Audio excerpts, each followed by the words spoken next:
Hey everyone, how are you all going? I thought I'd take a moment to record a video about the critical analysis of police response for HSP 405.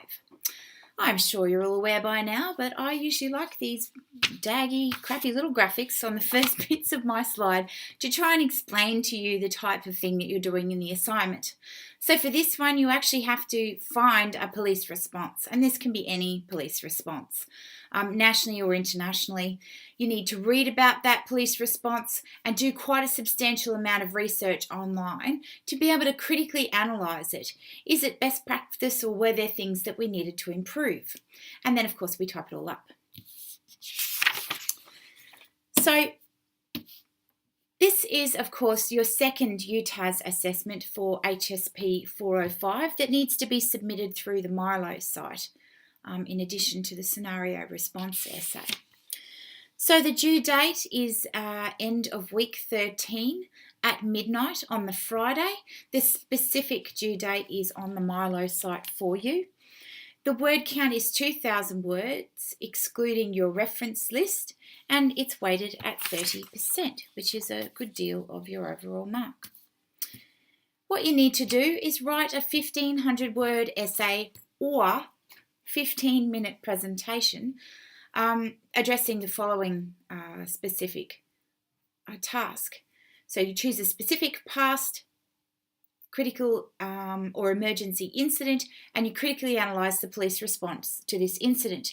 This means you need to read a lot about the incident, so think carefully about the one that you choose, especially if you've experienced trauma around similar incidents. Please don't go, getting yourself into counselling because you've traumatised yourself by doing this assignment. Think about that very carefully. Focusing on police processes and practices such as strategic considerations of tactical management by and decisions and actions of police, and if applicable, their actions in collaborations with other stakeholders and other first responder organisations. You can choose any police response internationally or nationally. I'm encouraging you to draw on something which is a little bit different. And I'm getting you to think about this in terms of critically reflective practice. And in fact, there's a great reflective practice framework used by or talked about by Bill Crawford in a TED Talk, of all things, that I think will be really helpful for you in answering these key questions. So I've formulated a suggested structure for you for this task using the framework that Bill Crawford talks about in his TED Talk, and that's up on the Milo site for you. If you don't want to use that framework and you want to use a different one, that's totally fine. Just let me know. There's a couple of other frameworks mentioned in the materials that I've got up online for you.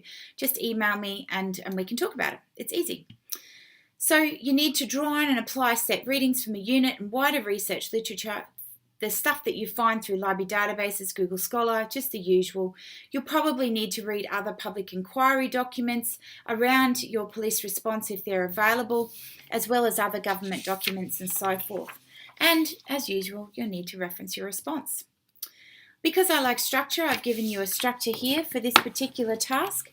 A very standard introduction where you've got one block paragraph. Make sure you include an intro to the topic and a roadmap of what each section will talk about. Then outline the incident in about 200 words. What happened? Use sources and research literature to talk about this. And you might find you use a few media sources as well, and that's totally fine. Your critical analysis of the incident, and I've based this again around Bill Crawford's questions. What went right?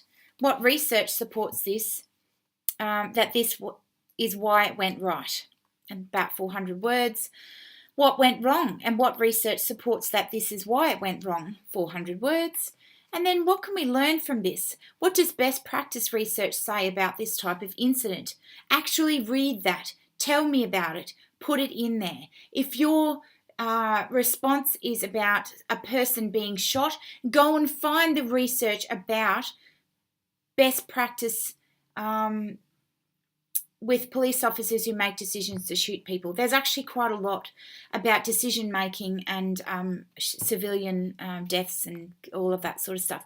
So go and read it, put it in there, tell me about what we can learn. Then, of course, you've got your conclusion, which is where you summarise your main points and tell them about the future of what you think should happen in relation to these incidents, and, of course, a list of references. Some basic tips. Using third language is preferred because you're not really talking about yourself in this instance. Make sure you understand what policing looks like in relation to critical incidents so that you can discern the different things that police do well and where they need to improve within that certain type of incident. So read widely, folks. Don't just go off the back of what you know in your head in terms of what you've learned. You have to be informed by the research. Start by reading the core readings I've provided for you, but then extend on this by finding other specific readings related to your specific type of incident or response. So you've got a nice thorough understanding. Be sure to link in specific discussion, examples about decision making with relation to police, so your links are really clear. Also link these to research literature. So you might say that one of the biggest failures in the police response was a lack of particular types of leadership. If you say something like this, then you'll need to note what type of leadership it is. So in this circumstance, these people used what appeared to be called a type of transformational leadership when they clearly needed a more autocratic or transactional form of leadership to be used in this particular point. Does that make sense? It's just thinking very clearly about how you're going to put that stuff together. And of course, include at least one reference per paragraph. This is where I would normally give you feedback from past students, but you are all in fact guinea pigs. This is the first time we've run this assignment, and I've tried to design it so it's a little bit fun and interesting and that you'll learn a lot as you go through. So congratulations for being guinea pigs, but unfortunately that does mean we don't have any past feedback. But hopefully you've learned about enough about how to write sentences, how to structure paragraphs, how not to join two sentences together, how to do referencing in your first assignment. So you'll be all over it by now, right? You're on it. You know what you're doing. What does the marking rubric say? You need to critically analyse the core police judgments and decision-making related to the critical incident scenario. You need to critically review and evaluate the police response to a critical emergency. Critical incident or emergency. You also need to make sure you're addressing the set task, you're using appropriate expression of English, punctuation, etc., and that you are attributing the work of others appropriately using a referencing style. This is, of course, your usual reminder to make sure that you're structuring it according to an essay so that you've got your introduction, you've got your body, and then you've got your conclusion.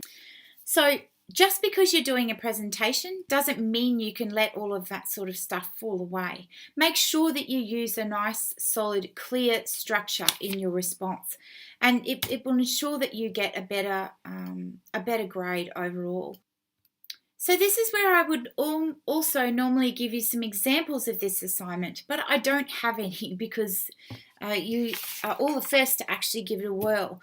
So really, let your imagination run wild here. Don't go nuts. Don't send me a mobile or something, but think about how you might want to put it together, what it might look like. If you're really worried, just email me and we can talk about it. I've done plenty of these types of assignments before in the past where people have done them as presentations. I could give you a sense of how it might look and so forth. Or if you're really worried about a specific element of it that you're including in your essay, just send it to me and I can have a look at that paragraph and make sure you're on the right track. That's pretty much it, folks. If you've got any questions, as per usual, don't hesitate to get in touch and email me. But that's it for now. Have a great day. See you later.